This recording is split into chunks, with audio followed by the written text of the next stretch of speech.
It's so good to see you. This week begins the Florida College Lectures, and we might have some visitors today and Wednesday because of that. And if you are visiting either for that purpose or any other purpose, we're so glad to have you with us. We have some special visitors in our house. Tamara's parents, Larry and Linda, are with us, and we're glad to have them. So if you haven't met them, please do so at the end, and appreciate that so much. This morning, I want to do a lesson that is entitled, It's Always Babylon. It's Always Babylon. Now, I'm just going to be honest with you, this is not original with me. I first heard Jeff Wilson preach it, but I felt, boy, that is such a good sermon that I wanted to share it with others. And so, as we say, I took it and I made it my own, but I wanted to give him credit for that. And so we're going to be talking about It's Always Babylon. You say, well, what does that mean? Well, we're going to talk about that. But our lesson this morning is going to be taken from Daniel chapter 1. We're going to begin turning there in Daniel, the first chapter.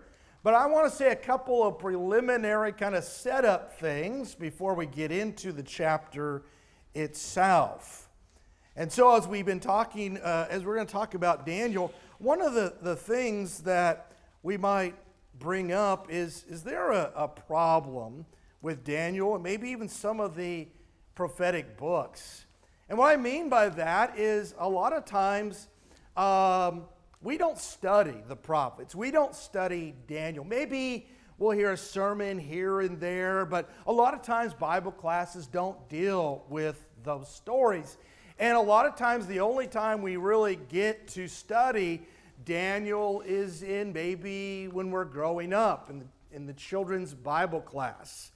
And the problem with that is that when we do stories like Daniel in the lion's den or Shadrach, Meshach, and Abednego and the fiery furnace, that obviously we have to take those stories and we have to kind of melt them down so that children can comprehend and understand them.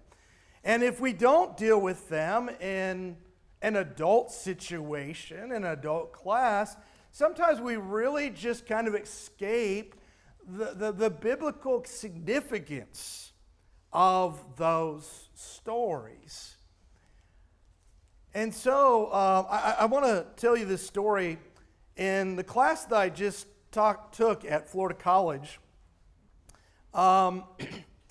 Dr. Dielbeck brought up a video of VeggieTales. Now, if you're not familiar with VeggieTales, they were very popular when my kids were young. And it's basically a program where they deal with different Bible stories from a kid's level, acted out by vegetables. Now, my kids love them. But he showed us the VeggieTales about Jonah and the big fish, right? And he asked this question, do we do a disservice to these stories by melting them down so much? And I think in a sense there's a good debate to that, but I think it is important to teach our kids these stories. And there will be a great debate as to how exactly you present these stories. And it is a challenge. And that's why I want to encourage you, those members here that dedicate their time and energy to study and teach our young children here, tell them how much we appreciate that, because it's a challenge. But Dr. Dielbeck is kind of one of those that I'm not sure if we should be teaching them all these different stories. And so after showing us the VeggieTales of Jonah and the big fish, I asked him, well, did you see the one about Shadrach, Meshach, and Abednego in the fiery furnace? And he said, no. And he said, what'd they do? I said, well, you have to admit that Shadrach, Meshach, and Abednego, those are hard names to remember and pronounce, even for some adults. So they changed the names. And he said, what do they change them to? Well, I said they changed them to Rack, Shack, and Benny. And I think I saw his jaw drop to the ground.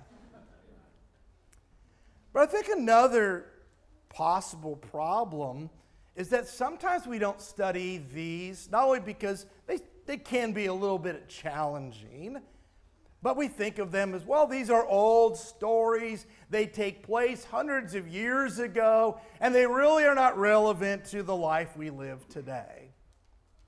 And I hope to show you with this lesson that nothing could be further from the truth. That as we're studying these prophets and as we study the book of Daniel, they are speaking about our day and our time. And so let's talk a little bit about It's Always Babylon. This is obviously an artist's rendering of Babylon. But in those days, in Daniel's days, Babylon was where it was. I mean, if you were anybody of anybody, you were from Babylon. They had conquered nation after nation. They were the world power. They were the jealousy of so many. And I want you to notice, I don't know how well you can see it, but at the very end of this road, you see these two big blue pillars. This is actually a rendition of a gate that still exists today. I want you to remember that blue pillar gate. We're going to talk about that at the end. But when we talk about Daniel, we're talking about a story of captivity. We're talking about 4 Israelites in captivity. And here in chapter 1, what has happened is that Nebuchadnezzar has laid siege of Jerusalem. He has surrounded it. He has actually taken the first group of captives and what will be 3 groups taken captive. Jerusalem still is around, but it will soon be destroyed and burnt, the temple included. And in that first group is Daniel and these 3 friends of him taken captive. And so as we talk about Daniel and this book of captivity, we're also talking about their interaction with Babylon. We're talking about them being in a foreign nation, in a foreign city with foreign people, and how they react to all of that foreignness in their faith in God. And one of the things I want to talk about is that cities in the Bible, many of them, their story is told, and then their story is over. But for a lot of these cities, they do not disappear from the pages of the Bible. A great example of that is the cities of Sodom and Gomorrah. Their story is told in Genesis chapter 19, but then they don't disappear. They keep being brought up. For example, in Isaiah chapter 1, verse 9 and 10. Isaiah 1, verse 9 and 10. Unless the Lord of hosts had left us a few survivors, says Isaiah, we would be like Sodom. We would be like Gomorrah. Hear the word of the Lord, you rulers of Sodom. Give ear to the instruction of our God, you people of Gomorrah. In Jeremiah 23, in verse 4, Jeremiah 23, actually verse 14. Also among the prophets of Jerusalem, God says, I have seen a horrible thing, the committing of adultery and walking in falsehood, and the strengthened hands of evil doers, so that no one has turned back from his wickedness. Now that's a pretty good description by God through Jeremiah of what's going on in Judah at that time. But he adds this, all of them have become to me like Sodom, and her inhabitants like Gomorrah. And then we're well aware that even in the New Testament, Jesus on occasion, for example, in Matthew 10, verse 15, truly I say to you, it will be more tolerable for the land of Sodom and Gomorrah in the day of judgment than for that city. You see, what is interesting is these speakers do not need to stop and explain to their audience why they are comparing them to Sodom and Gomorrah. They know full well that Sodom and Gomorrah represent something evil and bad, that which is not only sinful, but represents everything against God in gross immorality. I mean, it doesn't take much when the Son of God says it's going to be better in the day of judgment for Sodom than you to get the hairs on your neck to stand up. Nobody wants those words to be spoken. And in like manner, one of the oldest cities ever to be recorded in the Bible is Babel, which comes to be Babylon. And its story of creation is told in Genesis chapter 11. And we've been talking about that story, the Tower of Babel, and Wednesday night, and we've been talking about what it tells us and how it just changes so much of man's history and sets in order the course of those things written throughout the Bible. Babel, its story, its creation, the confusion of languages, the explosion of idolatry is all in Genesis chapter 10 and Genesis 11, but it doesn't disappear.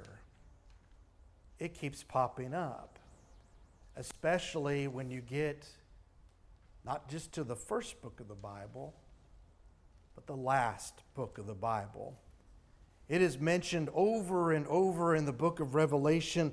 For example, in Revelation 14 and verse 8, John explains what he sees.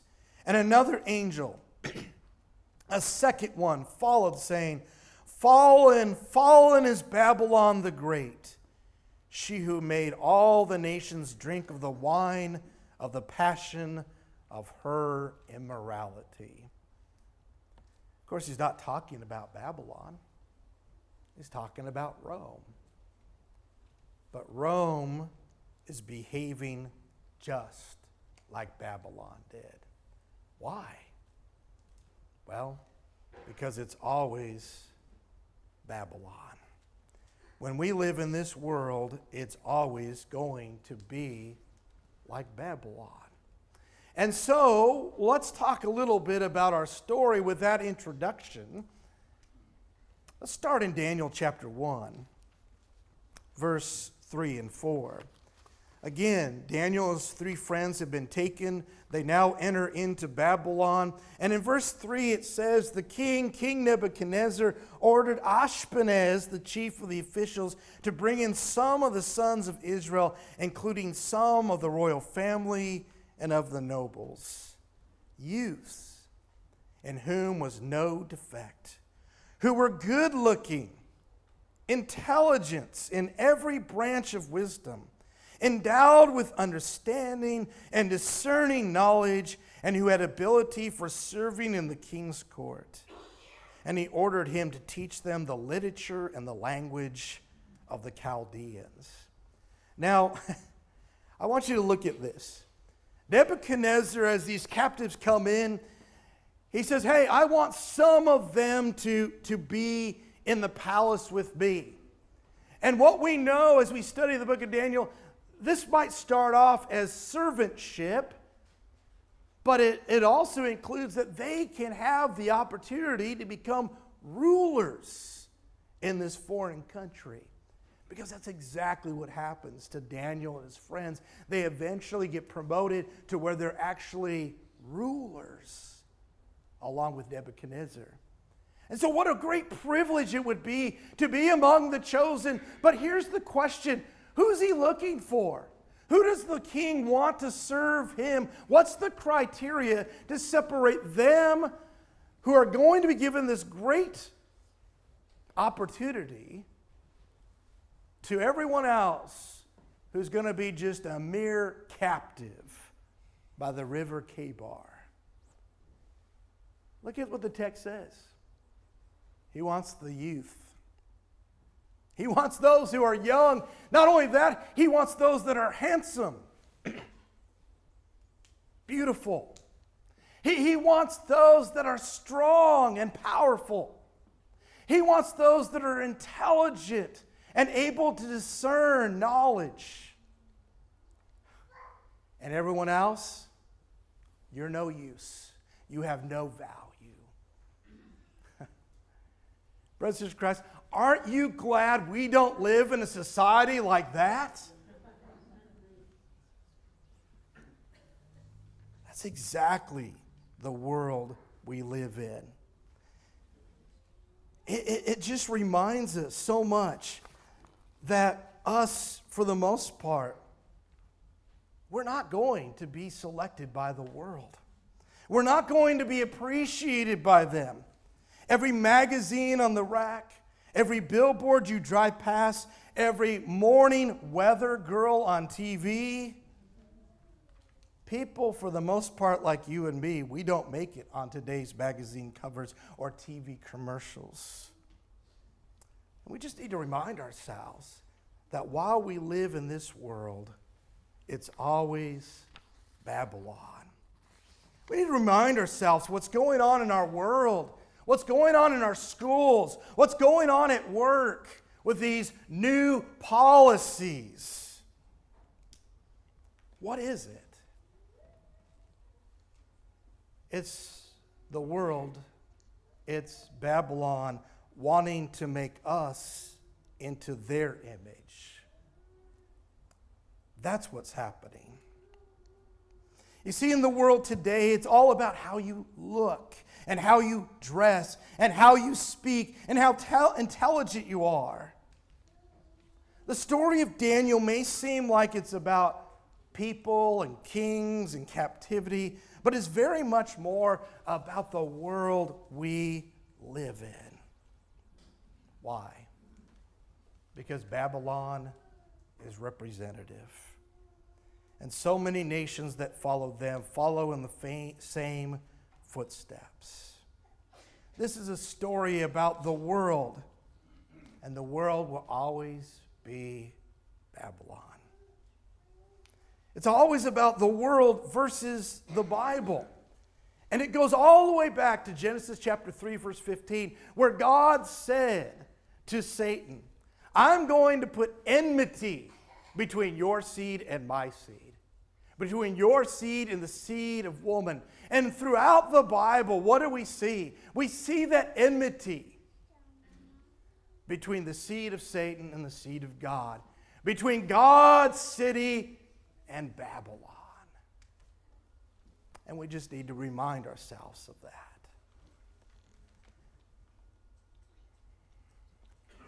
Babylon says, look at me.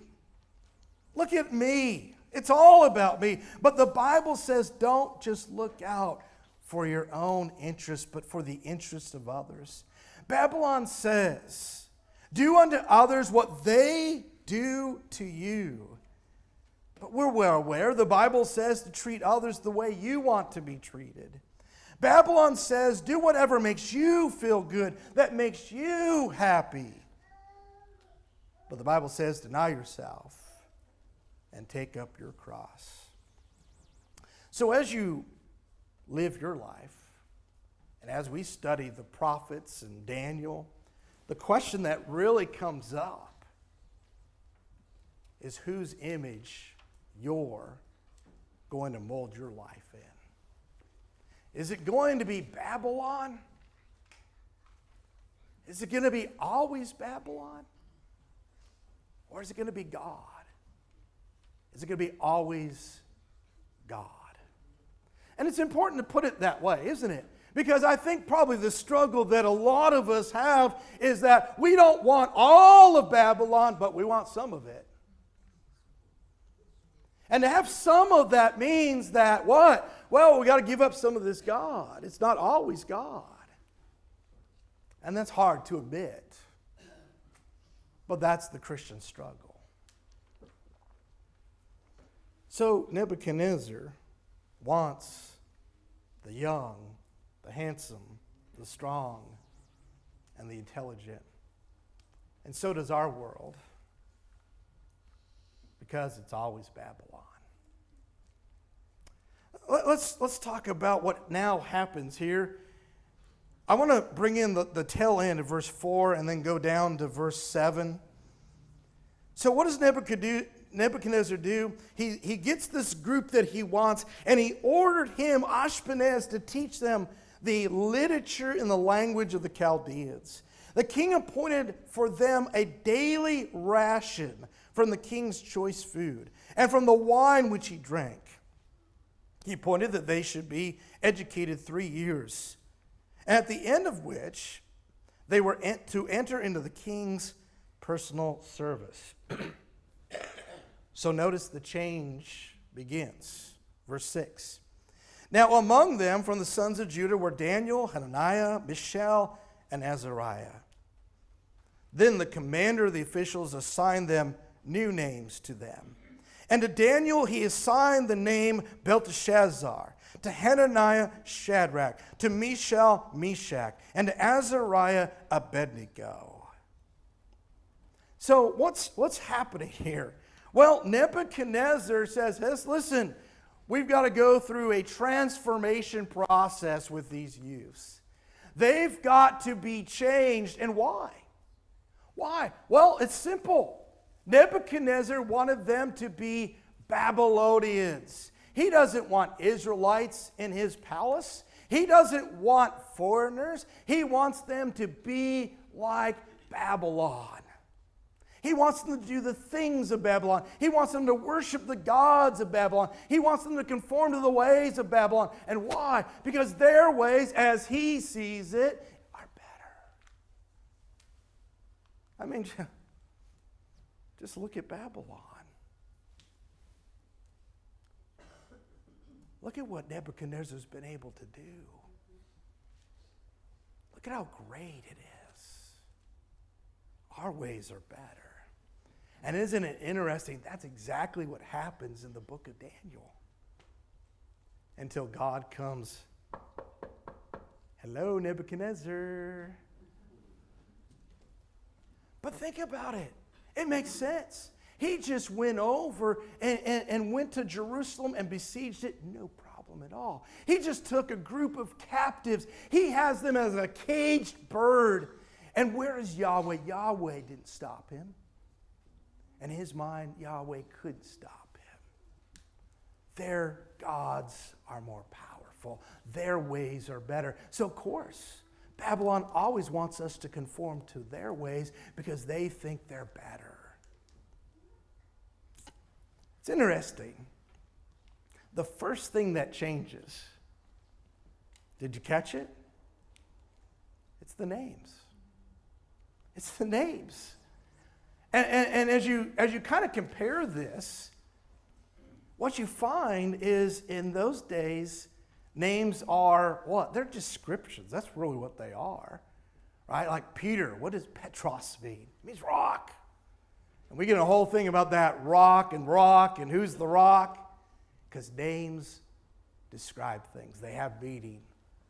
And so as you take a look at the names that are changed, the Hebrew name, you got Daniel, Hananiah, Mishael, and Azariah. And as you look at all those names include God. Two of them, El. Right? Elohim, El. And the other two, Yahweh, the very name that God gives in the story of the Exodus. Daniel, you see that E-L at the end. God is my judge. Hananiah, Yahweh has been gracious. Mishael, there's that E-L at the end. Who is what God is? Azariah, Yahweh has helped. We can't have God's name being spoken on the lips in the palace of Babylon. So Daniel is called Belteshazzar. You see that word Bel, one of their chief deities. Bel, protect his life. Shadrach, right? I am fearful of Aku. Meshach, almost in a direct translation, but we switch God for Aku. Who is what Aku is? And Abednego, servant of Nebo. This is not just changing of names. This is putting the names of the Babylonian gods, the better gods, the stronger gods, onto the identity. Now, I'm not quite sure why this happens, but for the most part throughout the book, Daniel is referred to by his Hebrew name, not Belteshazzar. But the three friends are known by their Babylonian Chaldean names. But why are their names changed? Well, because names mean things. Names have power. And it's the same way in our life today. Just try to call someone by their wrong name and see what happens. They're going to correct you. Keep using their wrong name, and they're going to get very upset with you. In fact, a long time ago, I took a few Dale Carnegie courses. How to win friends and influence people. I'm not sure if I passed. But one of the big things that he teaches you is names are important. You want to connect with people, remember their names. And there's even a way to try to remember that name. I failed that part. But we live in Babylon. Not only names important now, but pronouns. You got to use the right pronoun in Babylon. I want to ask you, is it Bruce or is it Caitlin? Is it he or is it she? That's the world we live in. We don't want the name of God in our society. We don't want God in our schools. Why? Because it's always Babylon when we live here. That's the world we live in. That's the world that Daniel and his three friends lived in. And so what happens? They are sent for 3 years to the University of Babylon.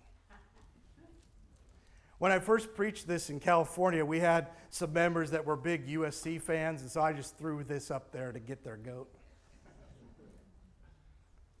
But there's some truth to it, isn't it? We have seen in the last 50 years our own colleges and our own universities go from institutions of higher learning to institutions of indoctrination. Isn't that true? So true. Because we live in Babylon. And they want us to conform to their image. And where do they do that? Well, first and foremost, at the University of Babylon. And I want to tell you, parents, that needs to put a red flag up in your head. Because I want to tell you that if your kids are entering into college and you have not grounded them and they're not firm on the faith of God and why we believe what we believe and why we do what we do, you can just grant it that at the end of their college career, they won't even be Christians. And you're going to hear some crazy things. You're going to hear things like, Mom and Dad were abusive to me. Mom and Dad, they don't know anything. They're just believing in these old archaic things. They're trying to brainwash people. You're going to hear things like that. Because that's what they teach in the University of Babylon. And so I want us to look at our young people, and they're so valuable to us. I hope our young people know that you are so important to us. Not just because you're the future, because you are. You are the future of the church because you are, but you're important right now. Tim and I did the 5K run for Sacred Selections yesterday. And you know what the best part was? At the end of the 5K, they have a 1-mile fun run for the kids. The best part was watching those kids come in to the finish line. You know how kids run, I mean, just full force. It's so important to us. But we want you to be grounded in the Word of God. We want you to grow up in a Christian home.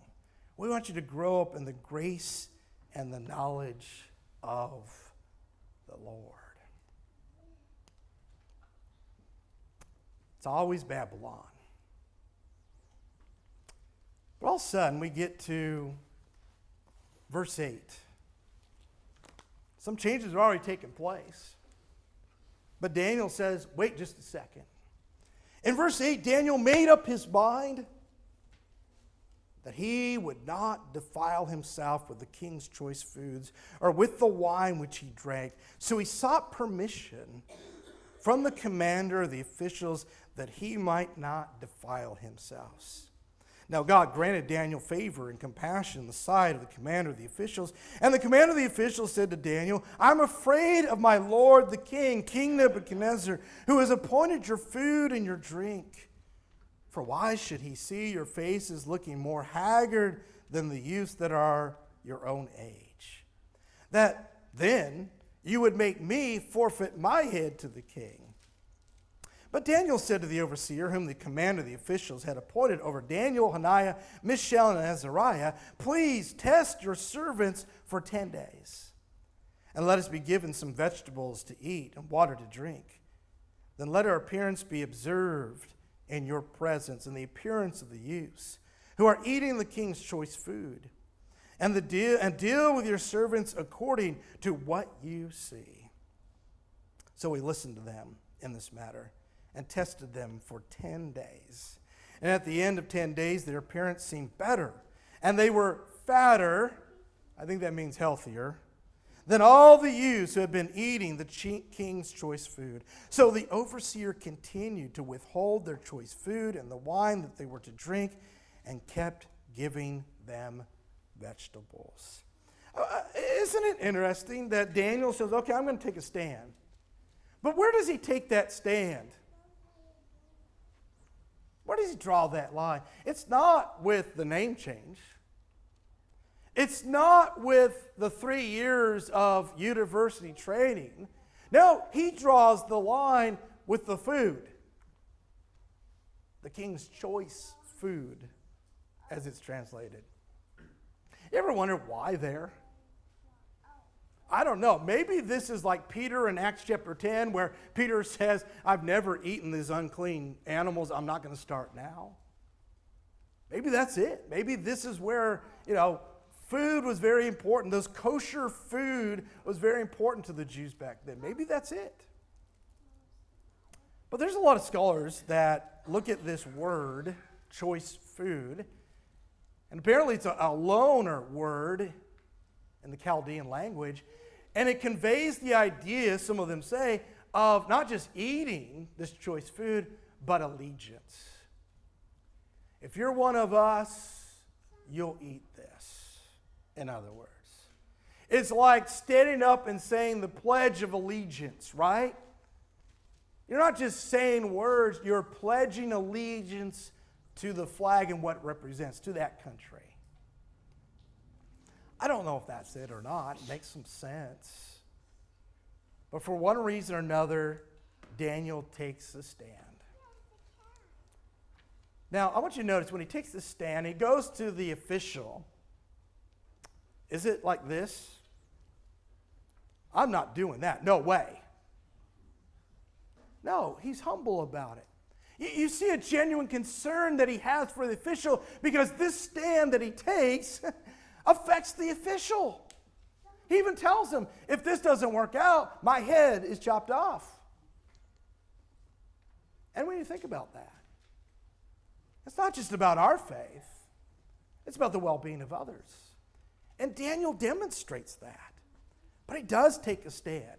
He says, put us to the test. Put God's ways to the test. Isn't that what he's saying? See which one works out. And when Daniel does that, Daniel has absolutely no guarantee that it's going to work out. And if it does, no guarantee that they're going to say, yeah, this really worked out. This is a lot better. That they're going to accept the results. But he takes the stand by faith. And he trusts in God. And when you do that, and that's what we're going to have to do sometimes, because the life we live in, it's always Babylon. Sometimes we got to take a stand. And it worked out. Why? This is what Daniel wanted them to understand. God's ways are better. And so Daniel, in essence, gets to be an Israelite. And that's part of the book of Daniel, the quarrels between him being an Israelite and a ruler, and all the other Babylonian rulers.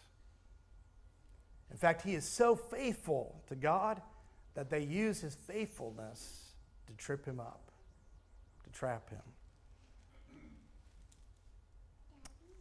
Daniel takes a stand. And I think what Daniel teaches us is that Daniel teaches us that we can live in Babylon. And we can even learn their ways. But we don't have to conform to them.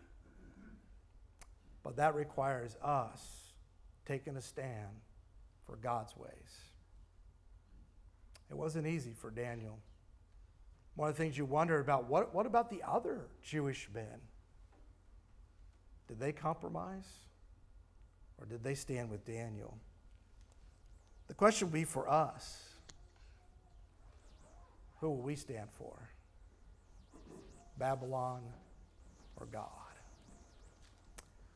Let me finish on this. Remember I told you to remember that blue gate, that pillar gate? Well, here it is. You could go to Berlin, Germany, and it's in the Pergamum Museum. It's called the Ishtar Gate, and there it is on display. It's a massive gate. Just look at the people and how far above, I mean, you can't even get the whole thing in the picture. And people come to this museum and they look at this and they might be deceived thinking, wow, Babylon had it. Babylon knew something. They were winning the victories. They were powerful. They did these great things. This is a remarkable structure that represents everything that Babylon stood for. But it's a little deceptive. People need to ask this question.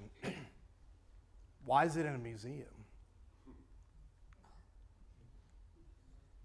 Why is it needing to be preserved? Because if you go to where it used to be, this is what you see. You see, brothers and sisters in Christ, Babylon, for a while, looks like they've got it made. It looks like their ways are better. Their gods are stronger. But every city that has gone the way of Babylon, this is their end. And we're fooling ourselves if we think that it's going to be any different for this country. You might have political hopes. I'm not going to try to diminish those. But you know those are temporary, if they even come to fruition. God has called us to an eternal kingdom, a kingdom that is in this world, though Jesus told Pilate, it is not of this world. Why? Because this is what happens to the kingdoms of this world. This is what happens to the Babels and the Babylons and the Assyrians and the Romans. So let me ask you, is it going to be always Babylon? Or some of Babylon? Or a little bit of Babylon? Or is it always going to be God for you? Whose image are you going to conform to? Maybe there's one here this morning that it has been a little Babylon, a little too much Babylon. Maybe it hasn't been about God. We offer an invitation that you can either start that incredible journey with God to that heavenly abode, to be part of His kingdom, to become a Christian. If we can baptize you into Christ, we want you to come forward and let us know. Or maybe we can help you overcome Babylon by praying with you, encouraging, whatever that need may be. May you resolve today and every day, it's always about God. Won't you come as together we stand and as we sing.